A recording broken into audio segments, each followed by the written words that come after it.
Hello and welcome to another edition of Doodling with Caledonia Public Library. Today's technique that we want to look at is called feathering on an S-curve, or actually any curve. It's a great way to fill space when you want something not too difficult and something that's very organic that can fit into any shape. So we're going to start out with a curved line, and I'm just going to put that on my paper with a pencil for now. So you can see how that goes. You can do that in pen or you can do it in pencil and erase it later, totally up to you. And we're going to work with a drop shape. So most of them will be, we're going to start with a drop, and the technique we're going to use is called feathering. And for the most part, there's a lot of variety in how you can do that. You can change the shape, you can change the size, and we'll explore that a little bit later. But for now, we're going to start with a drop shape, and I'm going to start on one side of my line here. So a drop shape just kind of looks like a raindrop pointed on one end and rounded on the other. And the feathering idea, usually we kind of build on something and keep coming down to the same point. This time what I'm going to do is I'm going to start on the outside, and I'm going to do a circle around and come back to that point, kind of back into the center of this S-curve. Now you could start at varying points around your curve here. I could go out way down here and kind of make a big loop before I come back in. If I did that again, I'd get way down here into this side of the paper where I don't have a whole lot of room left. So I think I'm just going to go a little bit more. Just going to fit it to the amount of space. I don't want to go right out to the edge. So the next time I might start a little bit more off of the top. Now, because of, you could do this with any shape you want to fill, and you could just stick within a certain shape. You could do a rectangle or a triangle or a circle, or you could do it in an open space where you just want something that's kind of organic and just kind of flows. So this one has a lot of flexibility, and every time you do it, it's going to be very different. So I'm just going to start this line and kind of follow it up along that S curve, just playing with it to see what I feel like every time I come up to the next one. Where do I want to start? Do I want to go out a little bit more? Do I want small? Do I want large? Everyone's going to be a little different. Just like that. And I went all the way up one side of that curved line. Now I'm going to do the same thing on the other side. I'm going to start with my drop shape, and I'm going to go from the outside edge back around, so it kind of looks like we're coming back down to the same point, bringing that pointed edge in. Just going to go try to be a little random here and fill the space a little bit more. And I'm trying not to specifically make it look the same as the other side. Of course, you could be symmetrical if you wanted to, but this is kind of a nice organic shape. It doesn't really have to follow any rules.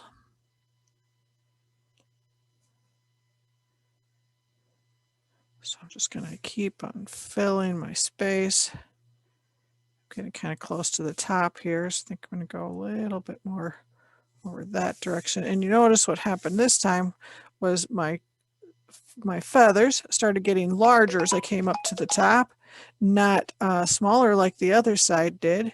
So I'm going to kind of try to bring them back together here, just like that, make it a rather smooth transition. So once we have our basic shapes in place, we might want to look at some shading that we could do to make this thing appear more three-dimensional, give it some life and some shape. So the first thing I'm going to do is with my drawing pencil. This is an 8B, I think it is, ebony pencil.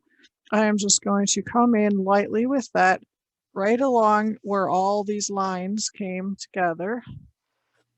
and it's probably the deepest part of this. Kind of looks like some sort of a leaf, doesn't it? And I'm just going to put some shadow in there on both sides. And I'm just kind of coming in there lightly because I'm going to come back with my blending stub and just kind of smooth that out a little bit. That way I can also kind of cover up where some of those lines came together and they weren't as smooth as I wanted to. And depending on how large you do it, there's totally the possibility here that you could come in on each little petal or leaf shape. So for instance, like this leaf shape right here looks like it is in front of this leaf shape. So this one is behind it right here. So wherever it's behind it, there could be a little shadow on that edge. So I could come and do a shadow on all of them. Some of the little ones might be hard to put a shadow on. So this part kind of depends on how much space you're filling. And I'm just going to go in and do these as quickly as I can. You could also do the shading part with a colored pencil and use kind of one of your darker pencils for the shadow and then blend that into the lighter colors.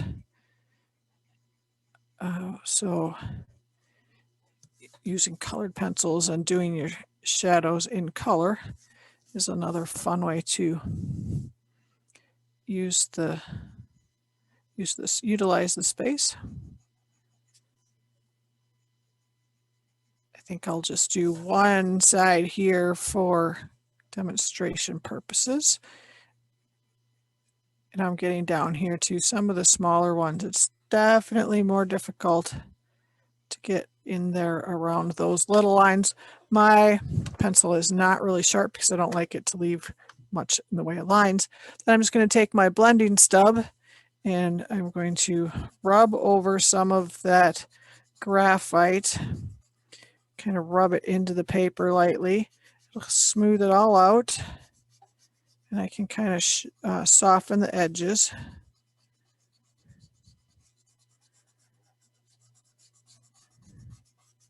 Just like that. I'll do a few of these individual petals so you can see what that does to it.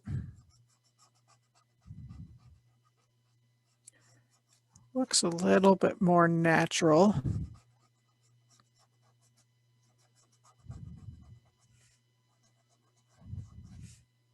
And when you get the graphite kind of pushed into the paper, it has a much more smooth texture.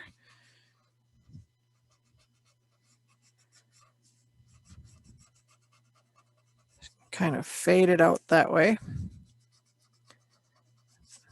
Just like that. Okay, another option for something like this, depending on how much space you're trying to fill, is to do, well, first of all, let's go back to the pen.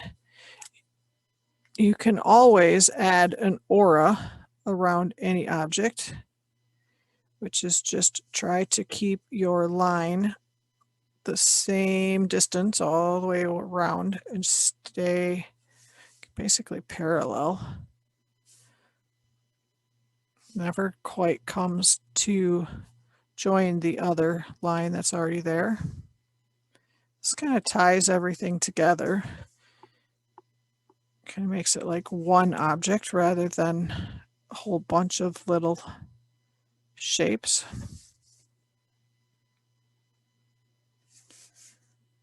I find it helpful to work on a smaller card or tile like this because it's easy to turn it rather than having to always turn my hand. So I'm just going to keep working my way around all those bumps.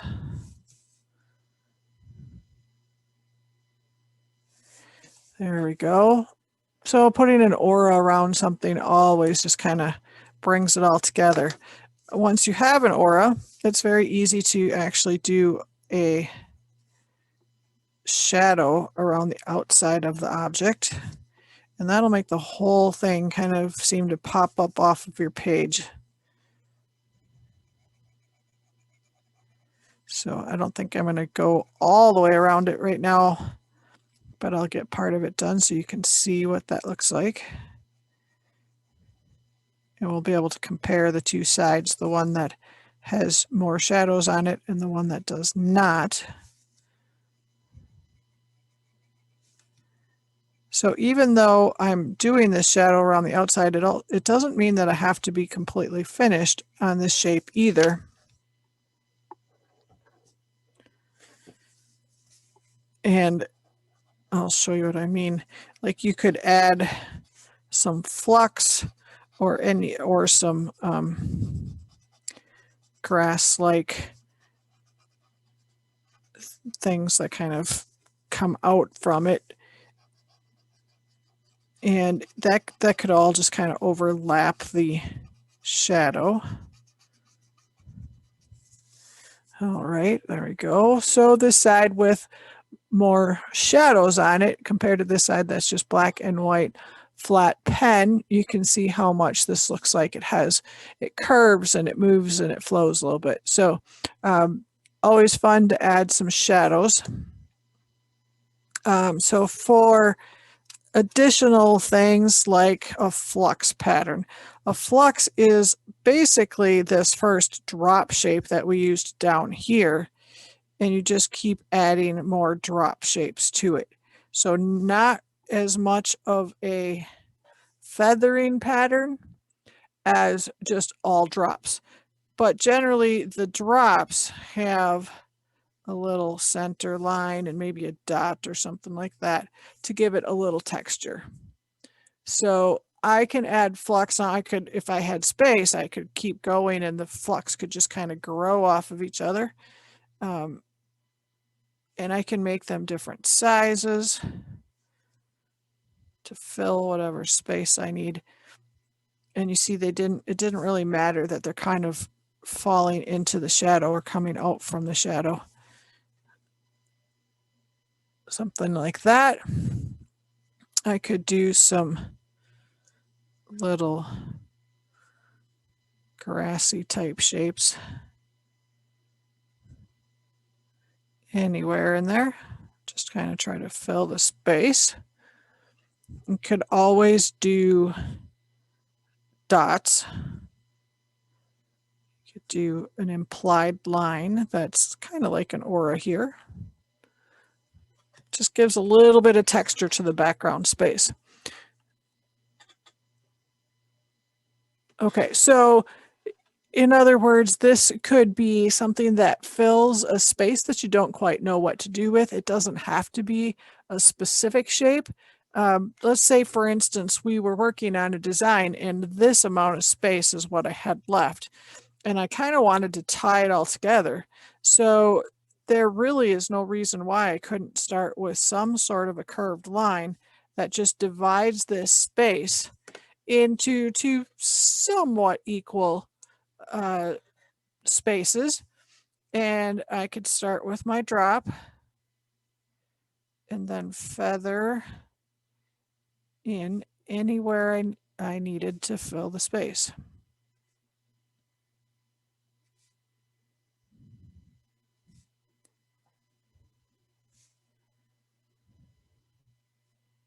Now I could pretend to go behind that one and come back on this side. And then the interesting thing would be to decide, do I want to fill all of this space or do I want to have some unused space between the two objects?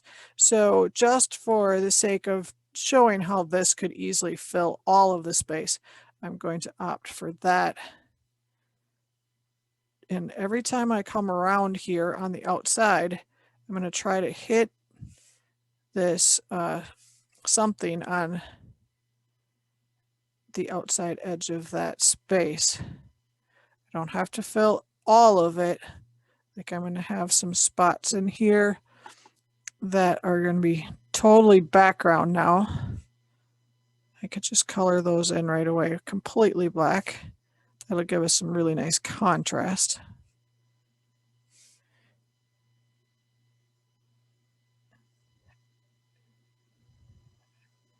And then I have a really odd little shape here, but I can fill that. And that shows you that now some of these went long and thin, and some of them went short and wide. But once you get them all added together, they kind of just seem to work together. Because of this issue, you could do something like more flux up here. You could definitely add some shadows and make it look like this whole leaf shape or whatever you want to call it is kind of behind this one. Maybe has more shadows on this side of it. Let me put my little texture lines in for the flux. And pretty quickly you can just see that you're filling some space without really a designated shape that you started with. So I wouldn't say that that was a recognizable shape, but it just ended up filling the space really nicely. So on this side, just for something a little bit different, I'm going to do a second aura. Kind of went off the page there, but that's totally fine. And I'm going to fill that whole space with ink. And that's going to be a really, really bold border or line around the outside of the whole thing.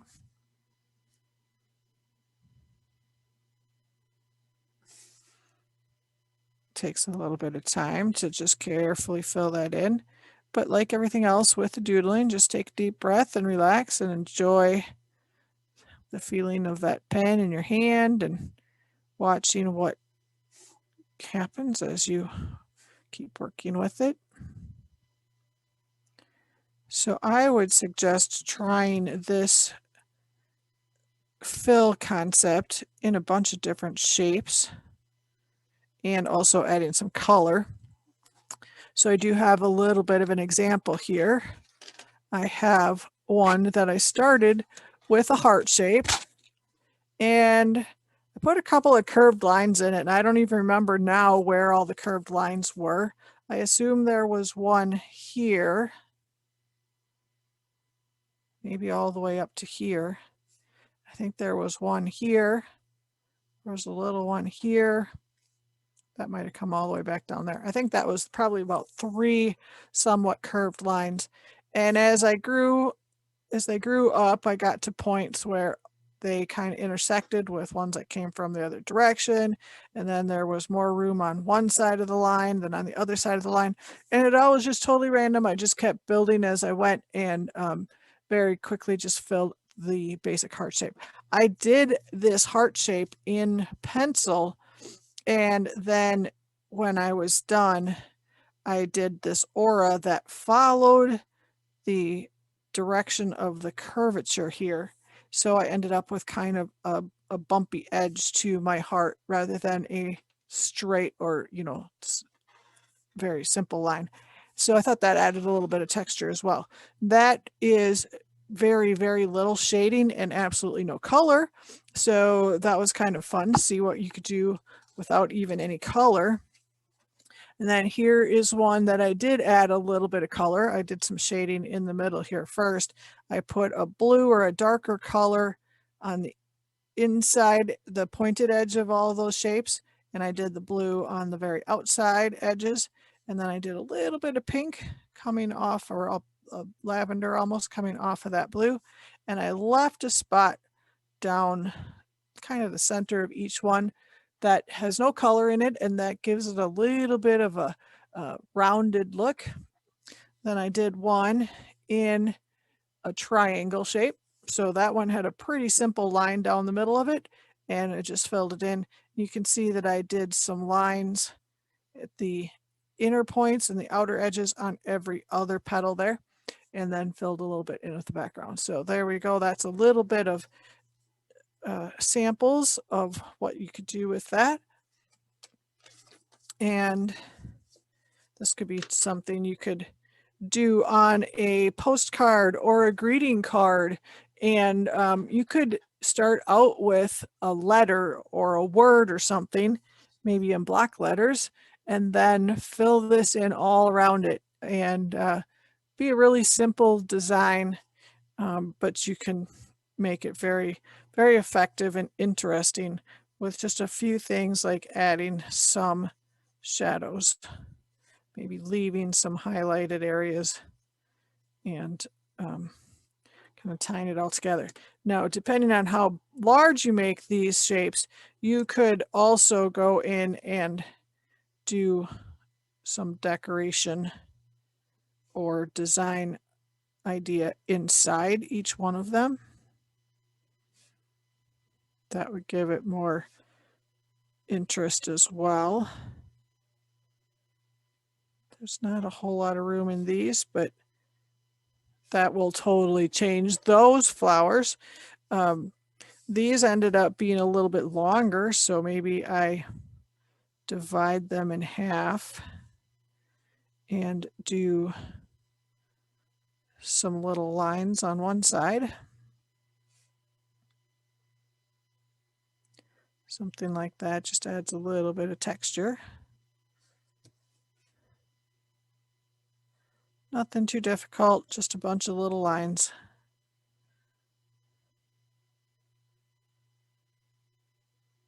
Lots of ways you could play with this concept. And the best thing is there is no right or wrong. Hopefully you get some new and inspiring ideas just from watching this. That one's kind of narrow, but I think I can fit a few little lines in there. There you go. See how quickly that changed the look of that one. So you could put hash marks, you could fill it with like bubbles or orbs, you could color it, lots of ideas there. So if you have any questions or ideas that you would love to share with us, you can contact the Caledonia Public Library through their Facebook page or their website. And always, always happy to see pictures of artwork that people have completed, or even works in progress, something you're working on. And if there's any questions that you need to contact us about, whether it's a technique or any other ideas, you can contact us through the Caledonia Public Library and they will gladly get a message to me. So we look forward to seeing you again soon, and happy doodling.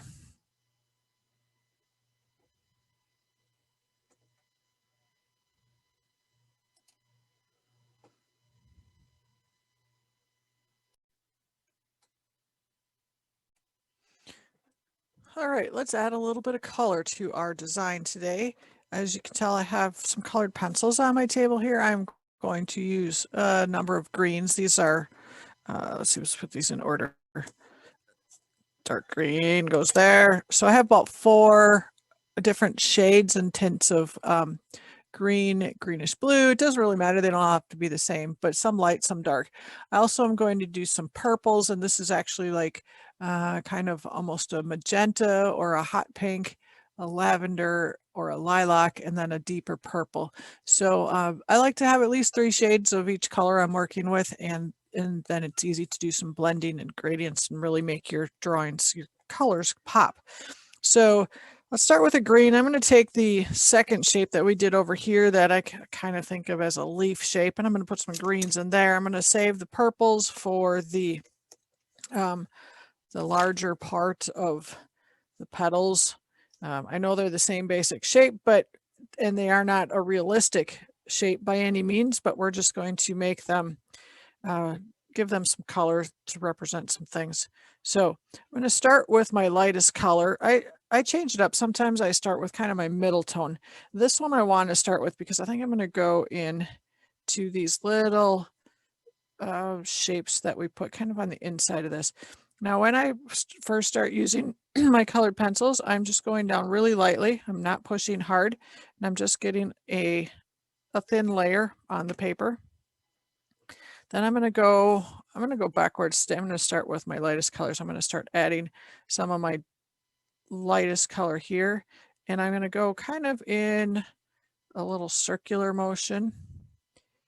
I'm working on some recycled cardboard today, so the paper doesn't have a lot of tooth to it. I'm not going to probably be able to get intense colors on it, but for sure I'll be able to add some life to the drawing. So I'm going really lightly over everything and just getting kind of a base coat layer down of the tone, the color that I want, which is more in the greens. So it'll be hard to see at first because literally my layers are that light, and this is a pretty light color. So I'm just going to go all the way down one side here. We're going to start with that one. When I start going to my darker colors, I'm not going to color over the entire thing. So since I have already put a shadow in down the center here, I think I'm going to take my next kind of medium green and go from that shadow out maybe to about the middle, around that kind of lime green shape that we did the first time. And as I go further and further away from my center line, I'm going to use less and less pressure so I can just kind of blend those colors together. And you can't really see the line where I stopped between my medium tone and my light tone that I already had on there. So we're just going to keep going. Same thing. I'm doing a light, kind of really light touch on that one. Then I'm going to come in with my darkest green, and that'll be the narrowest amount, the narrowest band, so to speak, that I'm doing. Really kind of almost just where we put the shadow in. That'll be my dark green shadow. And so I've kind of gone on a smaller area with every color as I've got darker. Okay, now that I have those in there, I can go back over with either my medium tone one or my light tone one. You can always kind of burnish it with your lightest tones. And I could actually even go back over all of this a little bit with that kind of lime yellow green that I put in the center points. At this point, we're using the lightest colors, not to add a whole lot more color, but to kind of blend the other colors together so that it ends up kind of being a smooth gradient from dark to light. It's hard, you can see all these different colors in it, but it's hard to see where they start and stop. It's hard to distinguish them. Once you add multiple layers, your color is going to start to look more intense, and it'll be easier to apply a little bit more pressure without leaving the whole thing looking like scratchy lines. Now, I've kept this, I haven't done much around the outside kind of tip of those flowers. So what I think I'm going to do is use my medium colored one, and I'm going to go just a little bit lightly along the very edges there.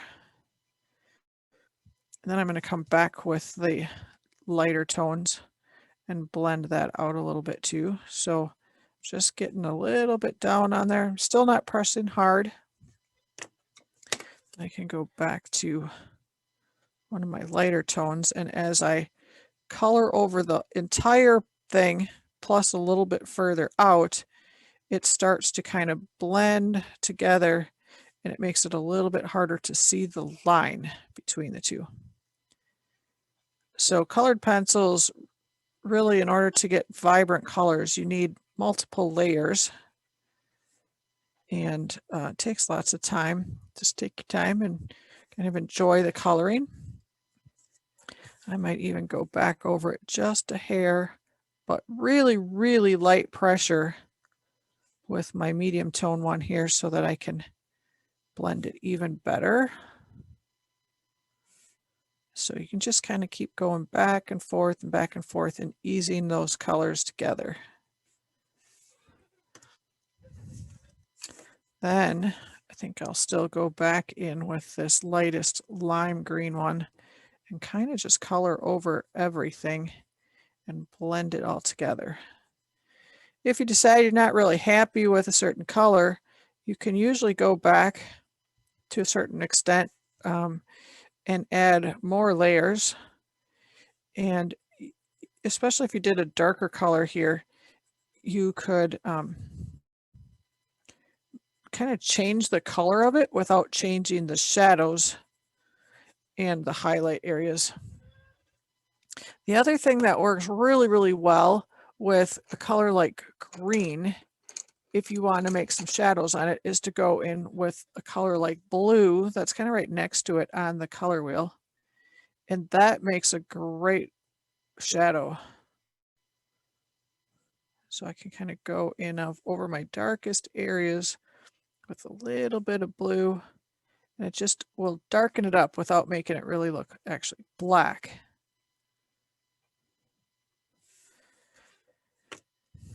Then in the end, if I want kind of a highlight area in the middle here, I could come back over this whole thing, kind of a strip right down the middle with my white. And it's not going to change it to white, but it will help it appear a little bit lighter and brighter. So I'm going to kind of hit a highlight area right down the center of those. You can also use white or a light yellow or anything else to go back over even dark areas and blend them together. The white is really more of a burnishing pencil than it is a white opaque pencil.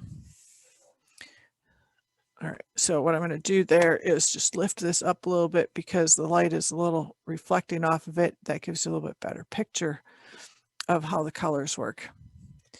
All right, if you want a little bit more highlights, you can try to use a white gel pen, and that'll come back in. And if you write carefully, you can write kind of right over the top of the colored pencil.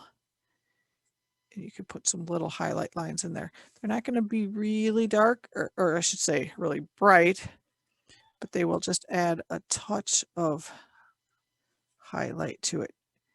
As long as you keep your pencil writing. Sometimes it doesn't want to write on the colored pencil, so you have to go really, really lightly over the colored pencil. Just almost like you're tickling it. And that'll help add some natural looking highlights. Another way you can do highlights is with a white paint pen, an acrylic paint pen. They work really well. All right, let's see what that looks like without the bright lights shining on it. There we go. You can see a little bit of a lighter streak down the middle. When you add shadows and highlights like that, it gives the appearance of a three-dimensional form rather than just a flat two-dimensional. So it'll look kind of like the leaf is curved. Part of the curve goes down in the center. It goes further away from our eye there. And also the tip moves further away from our eye. Those spots are shadowed a little bit. And the spot that's closest to us is the brightest. That's where the light's hitting it. Okay, now I want to go back in with some of the purples, and we'll do one side of the larger, we'll call that the flower shape. Now for this one, I'm actually going to start with the middle color, which is kind of a lavender, I guess I'd call it, violet maybe. And then I'm going to add more shadows and stuff with the darker one. So had problems sharpening this one, so we're going to just be really careful here. Let's see, so this leaf looks like it tucks behind that leaf, which is really kind of the same thing we were doing with the shadows over here. But we're just doing it in color this time. So I'm going to do a few of these, get some color on there. And again, I'm just going really lightly over this. I'm not pressing very hard with my colored pencil. Just want to get an idea of where some of those shadows might fall. See if I like the colors. So I'll just go kind of down or up, I should say, up this whole row here. I could always, I'm also going to do this kind of in the area where we already did a shadow. So that's kind of going to go right up the center of the whole thing.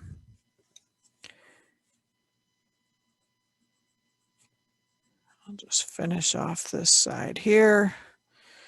This last one where the two kind of met seems to have one petal that tucks behind both of its neighbors. Okay, I'm going to use a brighter magenta kind of pinkish color here to really add some vibrant color to it. I think this time I'm going to leave kind of the end of each petal with no color on it for right now. Might decide to change that later, that's okay. I'll get all the way down into the curvature here in the center. And even with the bright light, you'll be able to see that going over the mid-tone with the lighter tone really helps make the line between them disappear, so they're already blending. And I'm constantly moving, keeping my pencil kind of going a little bit in a circular motion so that there's not really hard edges where it stops and turns around and goes back.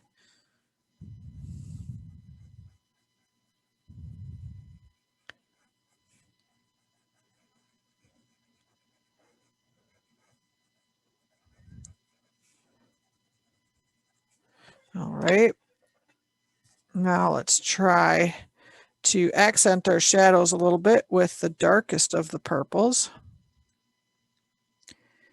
After I get a few layers of color on the paper, it makes it much easier to come in with a darker color and blend it out. You don't get a harsh edge to your shadow.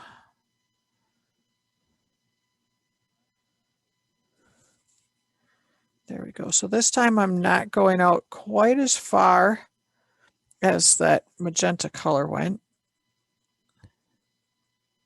And I'm being very light on it when I do go out into the tips with it.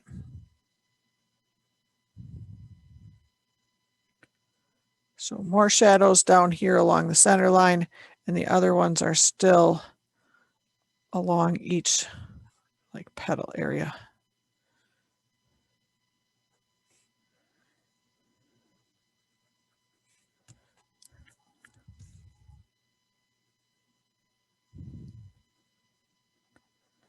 Get a little bit darker down here along the kind of that seam between the two sets of flowers or petals.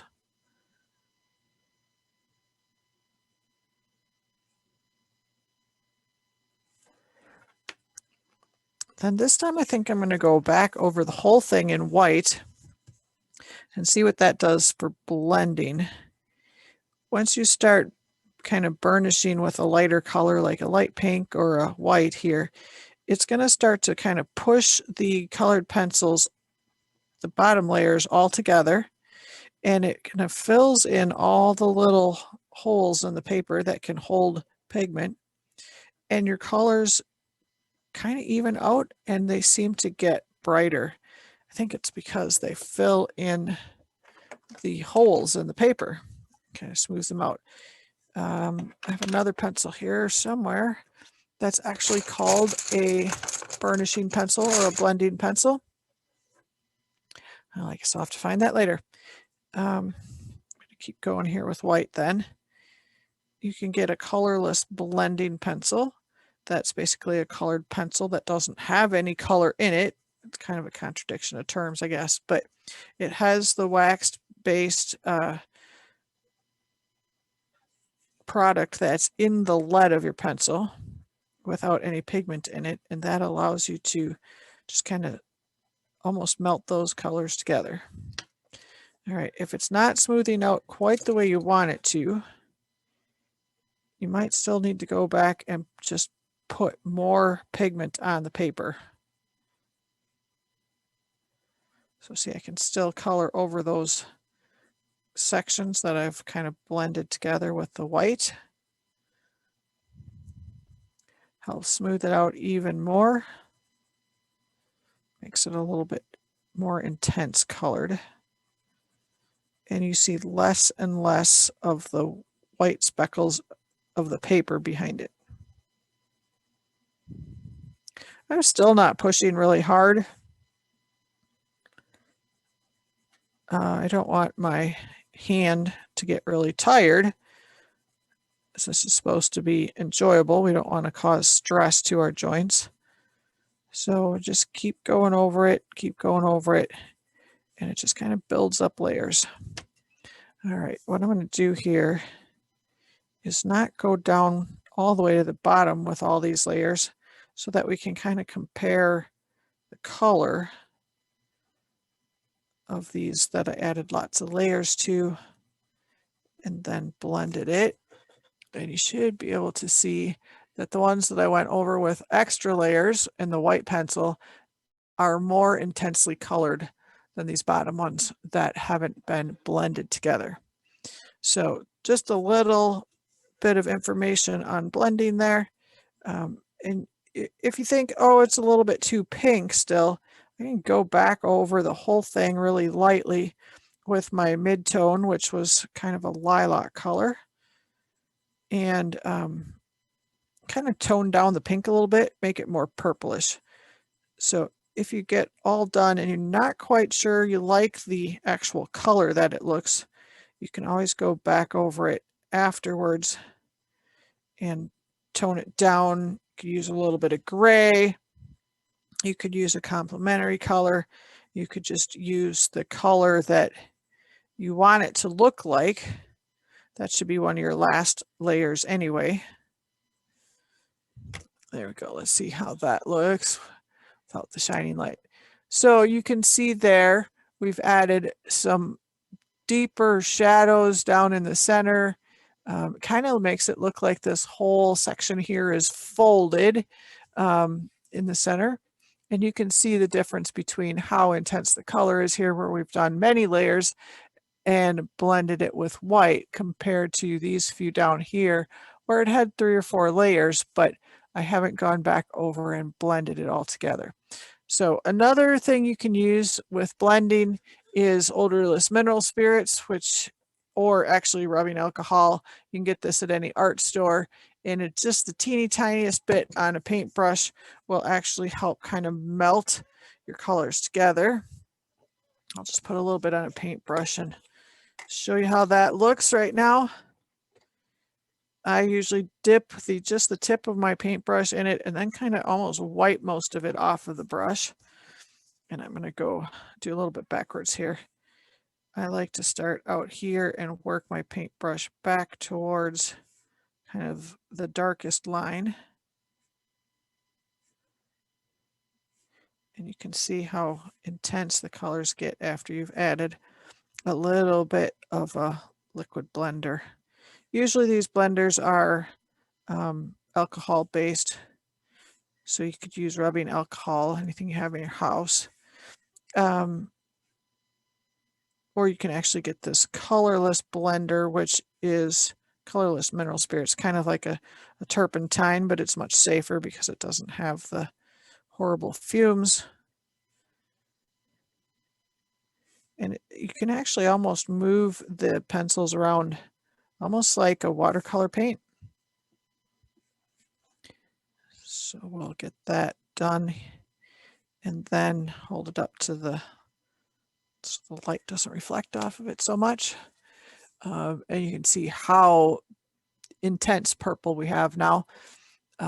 If you want to add more layers of pencil after that, you always can, but you definitely want to wait until it's completely dry. And it doesn't take too long, a couple of minutes, and that you didn't put a whole lot of moisture on it anyway. It's just half of a drop maybe, and it will evaporate and dry pretty quickly.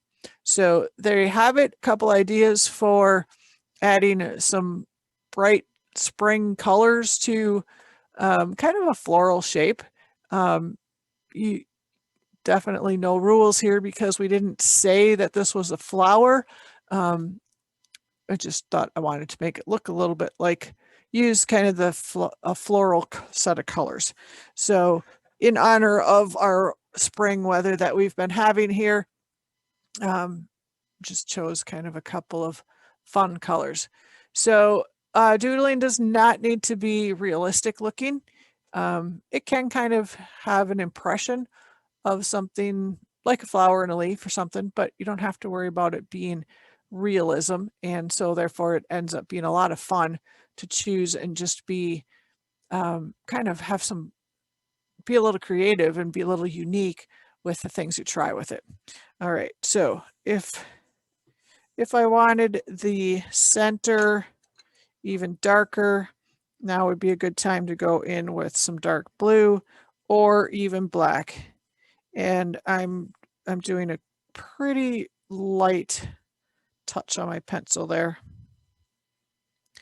but I can keep going back in and changing things like making my shadows a little bit deeper, richer, and making it a little bit more three-dimensional. So have fun, get creative, and play with your colored pencils. That was a total of, I think, 7 colored pencils that I used. They're from 3 different brands. I kind of have a whole bunch of sets mixed together, and I like just to use the different colors from different sets offer. So I have everything from an inexpensive Crayola, basically the stuff you can get at the dollar store or the big box stores for during back to school sales, all the way up to a pretty high end brand called Prismacolor Premier, which is kind of an artist quality set. So mixing them all together, I have a lot of options, and they all work well together. So have fun with your colored pencils, and even if you just have a set of 12 Crayolas, you can do a lot of really fun coloring with them, and it works wonderful with the doodles. So with that, get creative, have a great day, and be sure to share any of your works with us, and we're looking forward to seeing pictures. Thank you very much.